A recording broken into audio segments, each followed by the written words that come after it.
पवित्र शास्त्र बाइबलको दोस्रो कोरिन्थी 12औं अध्यायमा छौँ आज। हुन्छ, हामी सबभन्दा पहिला 11 पद पढ्नेछौँ। पहिलो दोस्रो कोरिन्थी 12:11। गर्व गरेर म मूर्ख भएको छु, तिमीहरूले मलाई करमा पार्यौ, किनकि तिमीहरूद्वारा मेरो प्रशंसा हुनुपर्ने थियो। किनभने म केही नभए तापनि म कुनै कुरामा सबैभन्दा मुख्य प्रेरितहरूभन्दा कम छैन। त पाउलले आफ्नो विषयमा बताउनु पर्दा अप्ठ्यारो महसुस गरेको छ। यो कति सुन्दर उदाहरण कि मानिसहरू आफ्नो बारेमा निरन्तर बताइरहेका हुन्छन्, बताउन चाहन्छन्, तर पाउलले के असहज महसुस गरेको छ र यसरी अरूहरूका निम्ति यस कार्य उदाहरणीय नभएको महसुस गर्छ पाउलले, किनकि आफ्नो विषयमा गर्व गर्नु पाउललाई उचित लाग्दैन। र पाउलले भनेको छ, तिमीले मलाई करमा पार्यौ। यसरी कोरिन्थीका विश्वासीहरूले पाउललाई आफ्नो सेवकाईको आधिकारिकता विषयमा बताउनु पर्ने जुन अवस्था सृजना गरेका थिए, यस अर्थमा तिमीले मलाई करमा पार्यौ, तिमीहरूद्वारा मेरो प्रशंसा हुनुपर्ने थियो, म आफैले गरिरहेको छु। बडो असहज कुरा थियो पाउलको लागि। यसरी कोरिन्थीहरूको ती जनहरूले, विश्वासीहरूले पाउलको सेवकाई देखेका थिए, आशिष देखेका थिए र उनको प्रेरित अधिकार, त्यो छाप देखेका थिए र उनीहरू पाउलको सेवाप्रति धन्यवादी हुनुपर्थ्यो। र पाउलले भन्नु परेको छ, यस अघि पनि भनेका छन्, पहिलो कोरिन्थी 9:1मा म कुनै कुरामा सबैभन्दा मुख्य प्रेरितभन्दा कम छैन। यसरी पाउलको जुन आधिकारिकताबारे जुन प्रश्न उठाइयो, यसले गर्दा पाउलले भन्नु परेको थियो। यसरी पाउलको प्रेरित सेवकाईको बोलावट थियो, प्रभुले त्यसको लागि छान्नुभएको हो।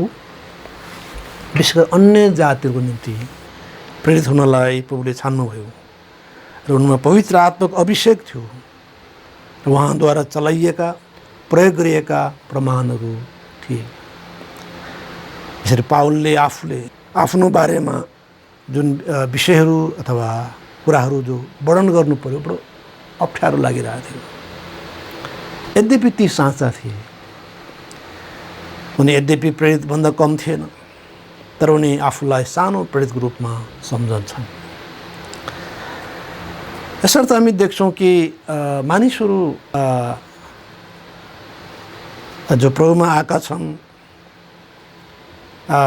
जो प्रभुका नजिकमा जिउँछन्, उनीहरूको यो आचरण हामी यहाँ देख्छौँ। यसरी सबैभन्दा आदरणीय पवित्र जनहरू सबैभन्दा हुच्चिएको हुन्छ, जो सबैभन्दा परमेश्वर नजिकमा छन्, ज्यादै नजिकमा, र उनीहरूले आफूलाई ज्यादै टाढा महसुस गर्छ, होइन, टाढा महसुस गर्छ। र यसो भएको हुनाले हामी देख्छौँ कि पाउल प्रेरितले यो किसिमले महसुस गरिरहेछ है। हुन पनि हो, जब प्रभुका जनहरूमध्ये कसैले परमेश्वर दर्शन देखे, त्यसपछि चाहे एसाइया होस्, चाहे यूहन्ना होस्, उनीहरूले त्यो महसुस गरेछ, हाया म पापी, म अपराधी, म दुष्ट, किनभने परमेश्वरलाई मैले देखेँ। यसर्थ जति हामी परमेश्वर नजिक जान्छौँ वा परमेश्वरलाई जति हामी चिन्छौँ, उति नै हामी आफूलाई नालायक, अपवित्र, कमजोर हामी देख्नेछौँ। र जुन रुखको धेरै फल लागेको हुन्छ, त्यो रुख नुहेको हुन्छ। यसर्थ पाउलको यो विनम्रता आज हाम्रो लागि नमुना हो। पाउललाई भन्नै मन थिएन यी सबै कुरो, तर आज हामीहरूले जुन विवरणहरू दोस्रो कोरिन्थी 12को 1देखि 10 खण्डमा हेऱ्यौँ, त्यसले त हामीलाई उत्साह मिलेको छ कि पाउलहरूले प्रभुको निम्ति कति धेरै कष्ट भोगे। तैपनि ती कुराहरू गर्नमा पनि पाउललाई असजिलो लागिरहेको थियो। अब यसले थाहा दिलाउँछ कि पाउल नम्र मान्छे हो, आफ्नो बारेमा धेरै कुराहरू गर्ने उनलाई इच्छा छैन। तुमले भने छ ख्रिस्ट र उहाँ क्रुसमा टङ्गाइएको कुरा बाहेक अरू कुरामा जान्दैन। यद्यपि पावल विद्वान मान्छे हो। यस प्रकारले पावलले महसुस गरेको छ र हामी लुका 17 को 10 पद पढ्नेछौँ। एउटा विनम्र दासको आचरण कस्तो हुनुपर्छ भन्ने कुरालाई हामी यहाँनिर हेर्छौँ लुका 17 को 10 पदमा। यसैले हामीले पावलको जीवन हाम्रो लागि नमुना हो र हामीले पावलबाट सिक्दछौँ, सिक्नु पर्दछ भन्ने हामी पाउँदछौँ। र लुका 17 को 10 मा लेखिएको छ, त्यसरी नै तिमीहरूले पनि जब तिमीहरूलाई अराइएका सबै कामहरू गरिसक्छौ तब भन हामी निकम्म दास हौँ, किनभने जे गर्ने हाम्रो कर्तव्य थियो त्यही मात्र हामीले गरेका छौँ। हामीले भन्ने हो हामीले कर्तव्य मात्रै पुरा गरेका छौँ, हामी निकम्म दास हौँ। प्रभुको चाहना यो छ, हामी प्रभुद्वारा चलाइएको होला हामीलाई है, प्रभुले आफ्नो उद्देश्य हाम्रो जीवनबाट पुरा गर्नुभएको होला। तर हामीले भन्नुपर्छ मैले कर्तव्य मात्र पुरा, ड्युटी मात्रै पुरा गरेँ, त्योभन्दा बेसी म केही होइन, म एउटा कर्तव्य पुरा गर्ने दास बाहेक केही पनि होइन। र पहिलो कुरिन्थी 3 को 7 मा पावलले यो पनि भनेको छ, यसकारण न त रोप्ने केही हो न त पानी हाल्ने, तर परमेश्वर हुनुहुन्छ, परमेश्वर नै हुनुहुन्छ जसले बढाउनुहुन्छ। महिमा सधैँ परमेश्वरलाई जान्छ है। न रोप्ने केही हो न चाहिँ पानी हाल्ने, तर बढाउनु त परमेश्वर हो, फल फलाउनु त परमेश्वर हो। पावल प्रेरित एउटा नम्र सेवक हो र 12 को 12 मा हामी पढ्नेछौँ। दोस्रो कुरिन्थी 12:12 साँच्चै नै प्रेरितका लक्षणहरू तिमीहरूका बीचमा सम्पूर्ण धीरज साथ चिन्हहरू, अचम्मका कामहरू र सामर्थ्यका कामहरूमा प्रकट भएका थिए। र प्रेरितहरूको सम्बन्धमा यहाँ कुरा भइरहेछ र पावललाई प्रेरितीय छापको बारेमा प्रश्न उठाइएको हुनाले त्यसको पुष्टिकरणको लागि पनि यहाँ विषय प्रवेश भएको छ। के साँच्चै पावल प्रेरित हुन्? त प्रेरितहरूलाई विशेष चिन्हहरू दिएका थिए, चिन्हहरू, अचम्मका कामहरू, सामर्थ्य कामहरू, यस्तो विशेष खालको क्षमता उनीहरूलाई दिएको हुन्थ्यो। साथै धीरज र सबै कार्यहरू धीरज साथ गरिन्थे। ती कार्यहरू र त्यसका प्रतिक्रियाहरूको निम्ति प्रेरितहरूलाई धीरजको आवश्यकता हुन्थ्यो। यस प्रकारले जति पनि कार्यहरू प्रेरितहरूद्वारा हुन्थे, चिन्हहरू जो साँच्चै नै अद्भुत हुन्थे, परमेश्वरबाटका हुन्थे र ती चिन्हहरू गर्ने त्यो क्षमता प्रेरितहरूमा थियो। त्यो खालको क्षमता आज हामीमा सारिएको छैन। प्रेरितीय अधिकार, प्रेरितीय त्यो किसिमको वरदान आज छैन, किनकि प्रेरितहरूका उत्तराधिकारीहरू थिएनन्। त्यो भनिएको छैन, प्रेरितहरूको त्यो गिफ्टको उत्तराधिकारी हुने कुरा छैन। र प्रेरितहरूलाई विशेष रूपमै चाहिँ छुट्याइएका थिए वा चाहिँ तिनका लागि विशेष किसिम योग्यताहरूको कुरा छ। जस्तै हामी प्रेरितको 1 अध्याय 22 मा 23 मा पढ्छौँ भने प्रेरितहरू ख्रिस्ट येशूको बत्तिस्मादेखि बौरिउठाइसम्मका गवाहीहरू हुनुपर्थ्यो। ख्रिस्ट येशूलाई देखेको हुनुपर्थ्यो, ख्रिस्ट येशूको त्यो बौरिउठाएको गवाही हुनुपर्थ्यो। र प्रेरितहरू ती थिए जसलाई परमेश्वर उहाँ स्वयंले बोलाउनु भयो, सिकाउनु भयो र पठाउनु भयो। र तिनमा यस किसिमका अचम्मका कामहरू, सामर्थ्य कामहरू गर्ने क्षमता निहित हुन्थ्यो। र पावललाई पनि परमेश्वरले वा प्रभु येशू ख्रिस्टले भेट्नुभयो, बोलाउनु भयो सिधै। र उनले भनेका छन् प्रभुले मलाई सिकाउनु भयो भनेको छ, मानिसहरूले मलाई सिकाएनन्, म सिधै अरब गएँ भनेको छ। लगभग 3 वर्षको अन्तरालपछि मात्र यरुसलेम गएको देखिन्छ। यसले देखाउँछ कि प्रभुले उनलाई विभिन्न तरिकाले सिकाउनु भयो र प्रभुले सिधै भन्नुभएको थियो स्पष्ट साथ उनको उद्धारको दिनमै, यिनलाई मैले राजाहरूको सामु, विभिन्न व्यक्तिहरू सामु उभिनको लागि छानेको छु र मेरो नामको खातिर यिनले कति दुःख भोग्ने छन्, यस उद्देश्यलाई मैले यिनलाई छानेको छु। यसका प्रभु यीशु ख्रीष्टले उनलाई बोलाउनु भयो, सिकाउनु भयो, पठाउनु भयो। र पावल प्रेरितले भनेका छन् कि उनी अन्य जातिहरूको लागि अलग्याइएका थिए। त अन्य जातिहरू बिचमा प्रभुको काम मूलतः पावलद्वारा भयो, प्रभुले चलाउनु भयो तिनलाई। यहुदीहरूको मासमा प्रेरितहरू, अरू प्रेरितहरू चलाइए भने पत्रुसहरू, यूहन्नाहरू, बिथनिया लगायतको थुप्रै क्षेत्रहरूमा गएका कुरा उल्लेख छ। हामी पहिलो पत्रस 1 मा पाउँछौँ। धेरै क्षेत्रहरूमा ती यहुदीहरूको माझ सुसमाचार प्रचार भएको र प्रभुमा आएको हामी देख्छौँ। भनेका थिए यरुसलेम मण्डलीका खम्बाहरूले, हामी यहुदीहरूको बिचमा काम गर्नेछौँ, तपाईँ चाहिँ नि अन्य जातिको बिचमा काम गर्नुहोस्, यतिकै तपाईँले भाइहरूको आर्थिक सङ्कटमा विचार गर्नुहोस् भनेका थिए। यसर्थ मूलतः यहुदीहरूको बिचमा अरू प्रेरितहरू लागेको पाइन्छ। मण्डली सुसमाचार सुनाउने, मण्डली स्थापना गर्ने, सेवकाई सिकाउने आदि इत्यादि।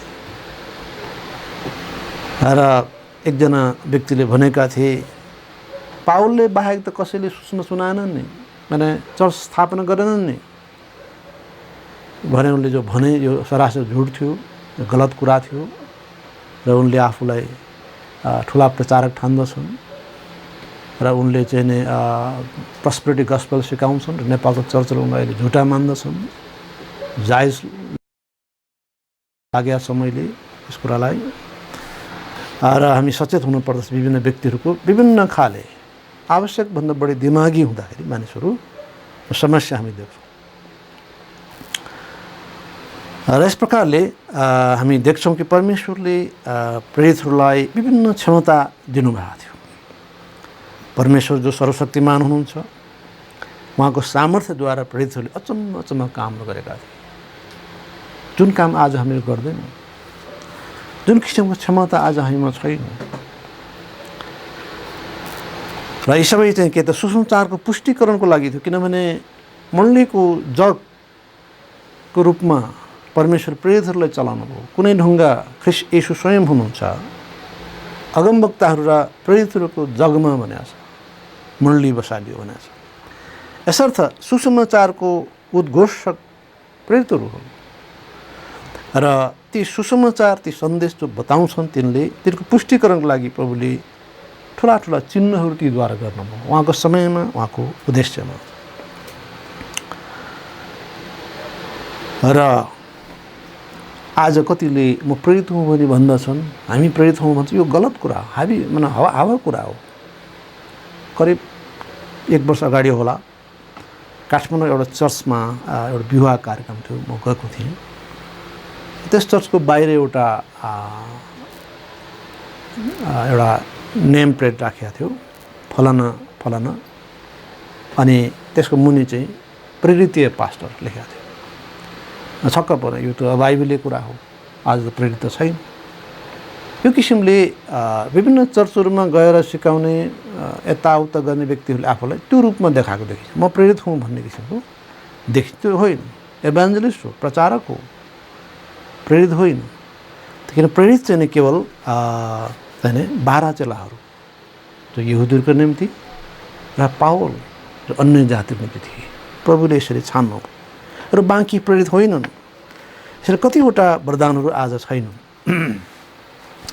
र हामी 13औं पदमा पढ्नेछौँ, किनभने मैले आफूलाई तिमीहरूका निम्ति भार बनाइन, यो बाहेक अरू के कुरामा तिमीहरू अरू मण्डलीहरूभन्दा कम थियौ र यस अन्यायको निम्ति मलाई क्षमा दियो।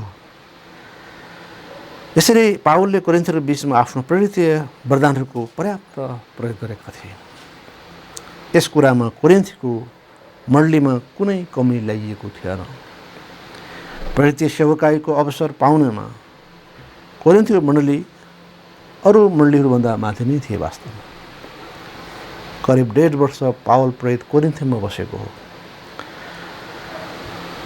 तर यस कुरामा मात्र मण्डली पछि परेको थियो कि आर्थिक सहयोग गर्ने कुरामा मण्डली अलि पछि परेको थियो। धनी थियो, यो व्यापारिक नगर हो कि मण्डली जब व्यापारिक नगरमा छ, ठुला सहरमा छ, कामको वा रोजगारको पर्याप्त सम्भावना हुन्छ, विश्वासीले कमाइरहेका हुन्छ, फलस्वरूप मण्डली सक्षम हुन्छ आर्थिक रूपले।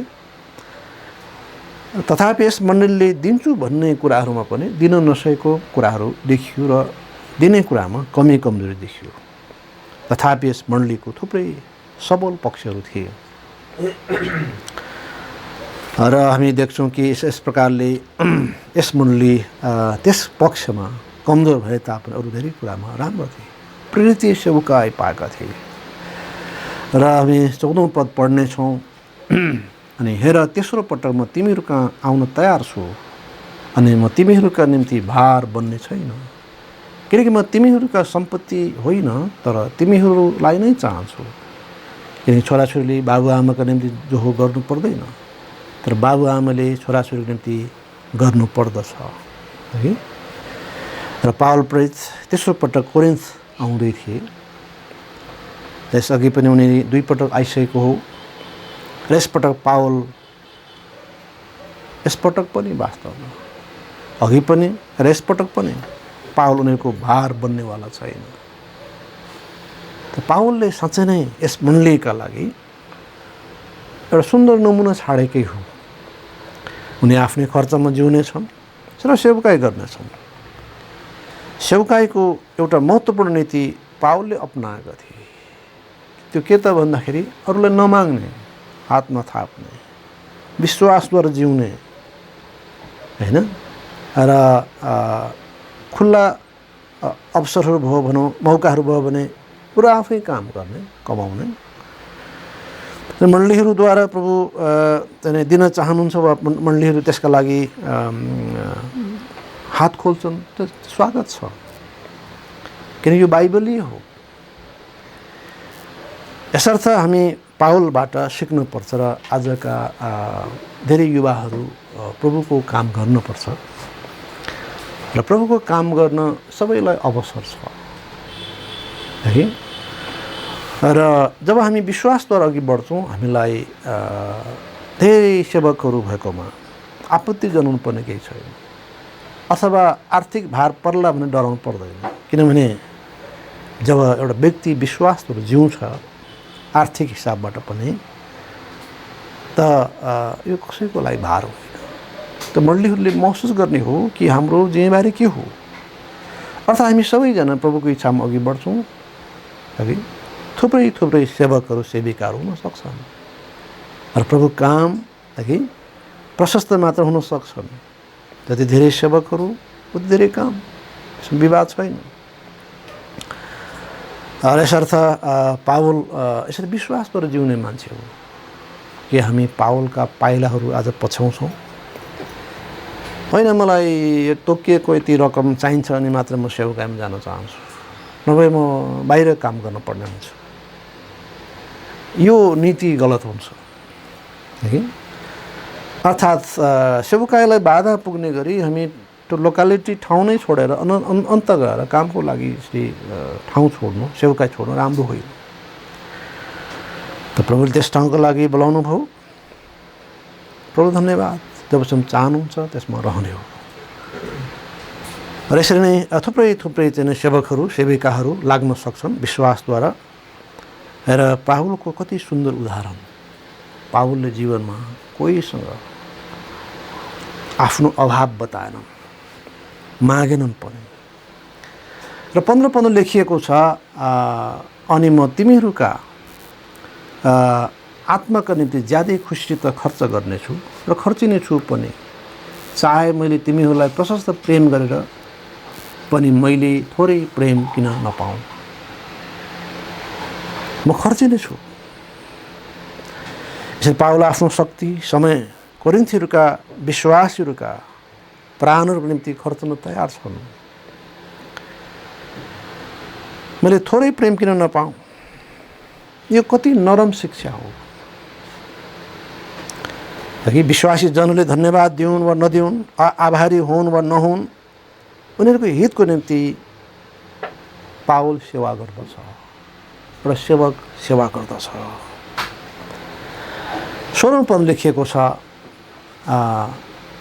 तर हुनसक्छ मैले तिमीहरूलाई भार बोकाइन, तर पनि धूर्त भएर मैले तिमीहरूलाई छल गरेर फसाएँ। पावलले कोरिन्थीहरूलाई भार दिएनन्, तर पनि धूर्त भएर मैले तिमीहरूलाई छल गरेर फसाएँ। यो चाहिँ विरोध गर्नेहरूको भाषा थियो। पावलले त्यो किसिमले आरोप लगाइरहेको थियो। उनीहरूमा कसैले सोच्दछ कि पावलले धूर्ताइमा उनीहरूलाई छल गरेर फसाइरहेछ।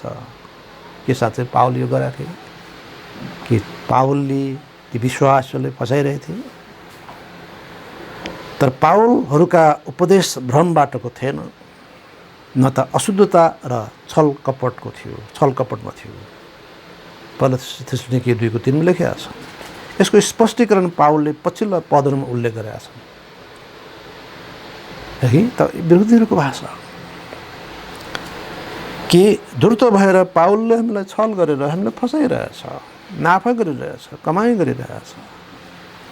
होला पावलमा आर्थिक अवस्था राम्रो थियो होला, राम्रै घरमा कि फ्ल्याटमा बसिरहेको होला, आफ्नो साथमा रहेकाहरू राम्रै खुवाइरहेको होला। त मानिसहरू आकलन होला हाम्रो नाउँमा यिनले चाहिँ फाइदा लुटेका छन्। त 17औं पद हामी पढौँ। मैले तिमीहरू कहाँ जसलाई पठाएँ कि तीमध्ये कुनैद्वारा मैले तिमीहरूबाट फाइदा उठाएँ, कि मैले फसाएँ तपाईँहरूलाई, कि कुनै तरिकाले फाइदा लिएको छु। पावलले आर्थिक रूपमा कुनै फाइदा उठाएको थिएन। पावल आफैले फाइदा लिएनन्, तर अरूद्वारा लिए भन्ने हो भने पनि त्यस्तो कार्य पावलले गरेका थिएनन्। त्यस्तो कार्य पावलद्वारा गरेको थिएन। यस्तो आरोप लाग्ला भनेर नै पावलले तीतस जस्ता विशेषज्ञ व्यक्तिलाई पठाएका थिए। आर्थिक सङ्कलनमा उनी आफू अघि सरेनन्। तीतसलाई पठाए अनि अर्को विशेषज्ञ भाइलाई पठाए। किन आरोप नहोस् भनेर पावलले यो बुद्धिमत्तापूर्ण व्यवहार गरेका थिए, व्यवस्थापन गरेका थिए। किन मानिसहरूको हृदयको समस्या थाहा छ पावललाई। र आज पनि त्यही हो अवस्था छ, मानिसहरूको हृदयको समस्या छ है। र यसर्थ हामी यस्ता कुराहरूबाट सचेत हुनुपर्छ, पाठ सिक्नुपर्छ। हामीले परमेश्वर महिमाको लागि जिउने हो र उहाँको महिमाको लागि जिउनेहरूलाई हामीले गलत न्याय गर्ने होइन। र यसले सेवकाईहरूमा निराशा पैदा गराउँछ, बाधा ल्याउन सक्छ। र 18औं पद लेखिया छ, मैले तीतसलाई बिन्ती गरेँ र उनको साथमा एउटा भाइलाई पठाएँ कि तीतसले तिमीहरूबाट फाइदा उठाए, कि हामी एकै आत्मामा हिँडेनौँ र, कि हामी एकै कदममा चलेनौँ र। त कसैले भन्नु होला पावलले चाहिँ गरेको छैन, त उनको मान्छेले गरिरहेछ। के गरेछ, कसले के चाहिँ फाइदा उठाछ त, के तीतसले त्यो गराछ? यो कोरिन्थीहरूले सङ्कल्प गरेको भेटीको जिम्मा लिनलाई तीतसलाई अनुरोध गरिएको थियो, जुन कुरा हामी 2 कोरिन्थी 8:6 पाउँछौँ। उनको साथमा अर्को भाइ पनि पठाइएको हो, 2 कोरिन्थी 8:18 भनेको छ। यसरी तिनीहरूलाई थाहा थियो कि उनले तिनीहरूबाट फाइदा उठाएन, नम्र सेवकहरू हुन्।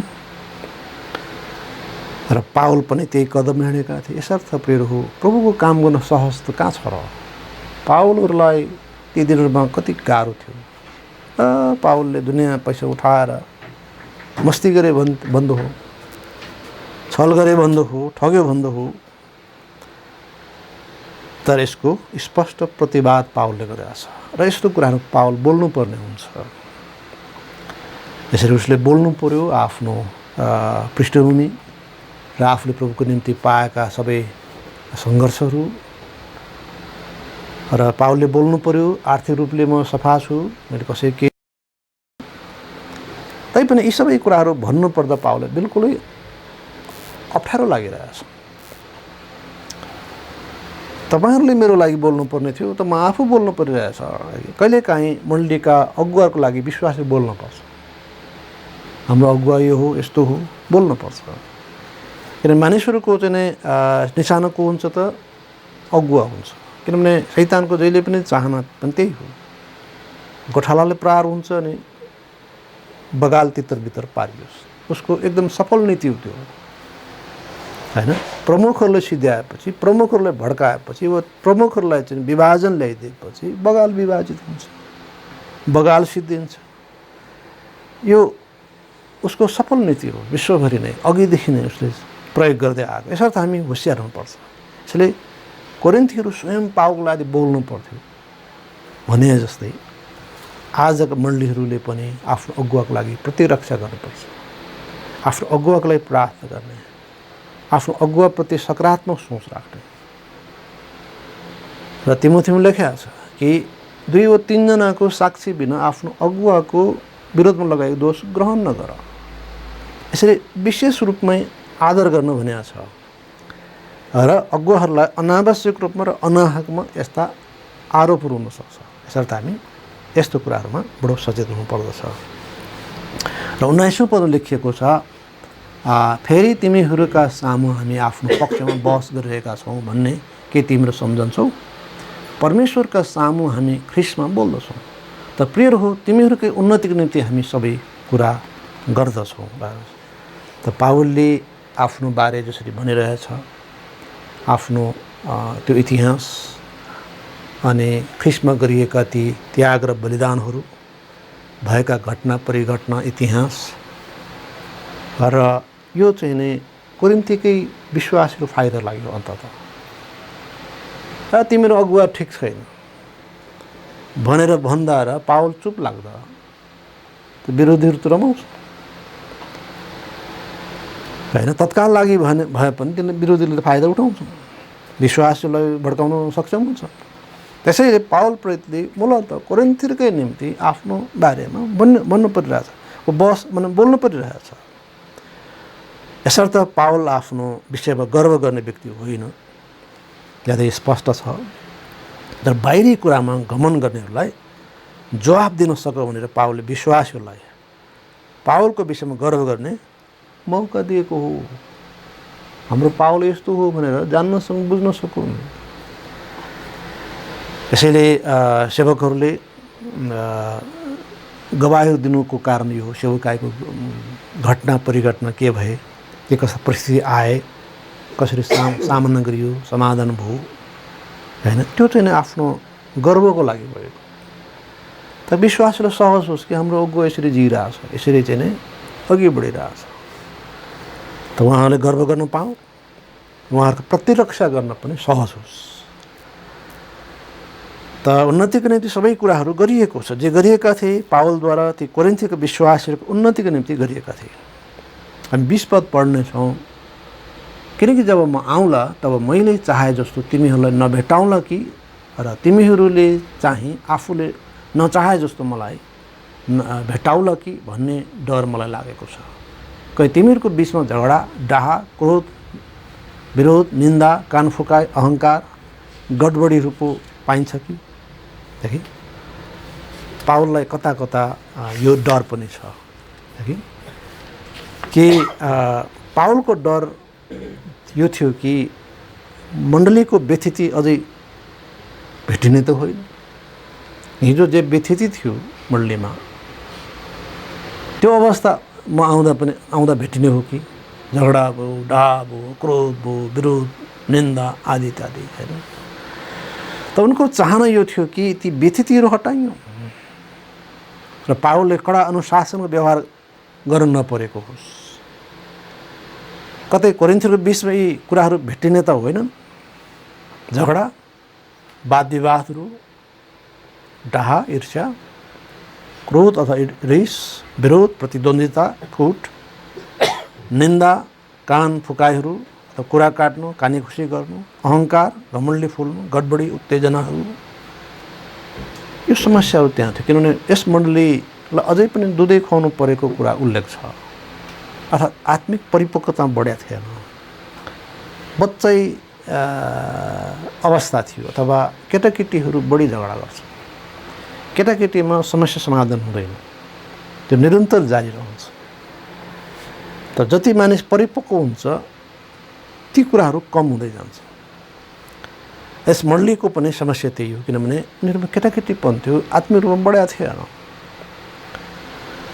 यसर्थ मण्डलीका जनहरू आत्मिक बढ्नु आवश्यक छ। यसै कारणले हामीलाई सङ्गतिको आवश्यकता पर्छ। अरू समय पढ्नेछौँ, कहीँ म फेरि आउँदा तिमीहरूको बिचमा मेरा परमेश्वरले मलाई दिन तुल्याउनुहुन्छ कि, र ती पहिले पाप गर्ने र आफूले गरेका अशुद्धता, व्यभिचार र कामुकताबाट पश्चाताप नगर्ने धेरैजनाको निम्ति मैले विलाप गर्नु पर्ला कि। पाउललाई कता कता त्यो डर लागिरहेको छ। एउटा विश्वकै पास्टरको वा गोठालोको आफ्नो छोराछोरीप्रतिको वा विश्वासीजनको निम्ति है कति ठुलो चाहिने पीर अथवा भनौँ त्यो किसिमको चाहना है कि उनीहरू राम्रो होस्, गडबडीमा नरहिरहन्। प्रभु सायद पावललाई त्यसरी दिन तुल्याउनुहुन्छ कि अथवा त्यो प्रकारले होइन त्यो परिस्थितिहरू हेर्नु पर्ला कि उनी दुःखी हुनु परोस्। अशुद्धता, हृदयका कामुकताहरूद्वारा शरीरलाई आपसमा अनादर गर्ने यस्ता कार्यहरूलाई होइन परमेश्वरले मन पराउनुहुन्न। व्यभिचार, यस्ता दुष्ट कुराहरू होइन, ती कुराहरू अझै पनि भेटिने पो हो कि, र मैले विलाप गर्नुपर्ने हो कि।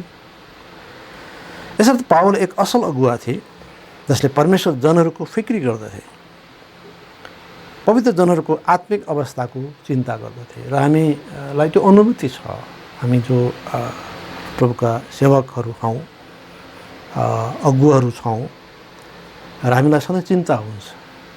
हामीलाई यो चिन्ता हुन्छ कि कोही विश्वासी पछि नपरौँ, आत्मिक रूपमा पछि नपरौँ, केटाकेटीपन नहोस्, परिपक्वता बढौँ, आपसमा नबाजौँ, नफुटुन्, नटुटुन्। यो जहिले पनि यो चाहना हुन्छ। यसमा कसैको व्यक्तिगत स्वार्थ केही छैन, तर यसमा परमेश्वर महिमा हुन्छ, यो उहाँको इच्छा हो। यसो गर्दा सङ्ख्यात्मक वृद्धि हुन्छ, आत्मिक वृद्धि हुन्छ। यतै टुट्ने, उतै फुट्ने, यतै नमिल्ने, यो चाहिँ नै परमेश्वर इच्छा हुँदै होइन। यसर्थ पावल प्रेरितको चिन्ता मण्डलीहरूको लागि बेसी थियो। आफ्नो व्यक्तिगत जीवनमा बाहिरबाटका विभिन्न सतावटहरू त छँदै थियो, तर ती सबैभन्दा पनि बढी फिक्री मण्डलीहरूको लागि थिए। त्यसको एउटा उदाहरण कोरिन्थिक मण्डली हो। पावल त्यस मण्डलीको लागि धेरै चिन्ता गरिरहेका थिए। यसरी उनी पवित्र जनहरूको आत्मिक अवस्थाको चिन्ता गर्दथे। उनी सही न्याय गर्ने व्यक्ति हो। कुनै पनि कुरालाई पुष्टि भएर मात्रै उनी दोषी ठहराउँथे। वास्तवमा विषय के हो त, र त्यो बुझेर मात्रै उनी दोषी ठहराउने व्यक्ति हो। यसरी त्यो अवस्था आउला कि भन्ने मलाई कता कता डर लागिरहेको छ। अथवा मैले कुनै कुराहरूमा कारबाही गर्नुसम्मको चाहिँ नेतृत्व गर्नुपर्ने हो कि होइन। तर ती सबै कुराहरू प्रक्रियागत रूपमा पुष्टिकरणका कुराहरू हो। कोरिन्थीको मण्डलीका कति विश्वासीहरूको जीवनमा आत्मिक समस्या थियो र तिनको समाधानको निम्ति तिनले लामो पत्र पठाएको हो। अब उनी त्यस स्थानमा प्रत्यक्ष रूपमा बुझ्नु तथा मण्डलीको उन्नतिको निम्ति काम गर्न जाँदैछन्। त तीतसबाट त सुनिएको छ, पत्रले एकदमै राम्रो उत्साह ल्याएको छ, तर अब उनी त्यसमा सन्तुष्ट मान्दैनन्। त उनी फिल्डमै गएर सत्य तथ्य के हो त्यो बुझ्न चाहन्छ। यसरी अब उनी त्यस स्थानमा प्रत्यक्ष रूपमा बुझ्न मण्डली उन्नतिको निम्ति काम गर्न जाँदैछन्। उनले आर्थिक वा कुनै पनि क्षेत्रमा दोषरहित काम गरेका छन् र उनले विरोधीहरूलाई अवसर दिएका छैनन्। र परमेश्वर आफ्नो जनहरूलाई बुद्धिमानी साथ हिँडेको चाहनुहुन्छ र सिकाउनुहुन्छ। दोषरहित जीवन जिउनु परमेश्वर इच्छा हो। यसरी परमेश्वरले पावललाई हामी सबैका सामु उदाहरण स्वरूप राख्नु भएको छ। उनको जीवनी, उनको ती सबै कुराहरू पवित्र शास्त्रमा लेखिएका छन्। ऐना जस्तै छर्लङ्ग छन्। बाइबल पढौँ र परमेश्वर इच्छा जानौँ। एउटा मोडल व्यक्तिको त्यो को हो हामी त्यो जानौँ र हामीले हिँड्ने बाटो के हो हामी जानौँ र यसरी हामी पार्थिव यात्रा पुरा गर्छौँ र हाम्रो पार्थिव यात्राको उद्देश्य पनि यही हो, चाहे खाऊँ चाहे पिऊँ चाहे जे गरौँ परमेश्वर महिमाको लागि। होइन हामी भयानक धनी हुनु परेको छैन, भयानक हामी यो त्यो हुनु परेको छैन, सिम्पली हामी सरल रूपमा जिउनु छ। धेरै विश्वासको निम्ति हामी उत्साहको कारण बन्नु छ, आनन्दको कारण बन्नु छ। प्रभुले हामी सबैलाई आशीष दिनुभएको होस्। हुन्छ हामी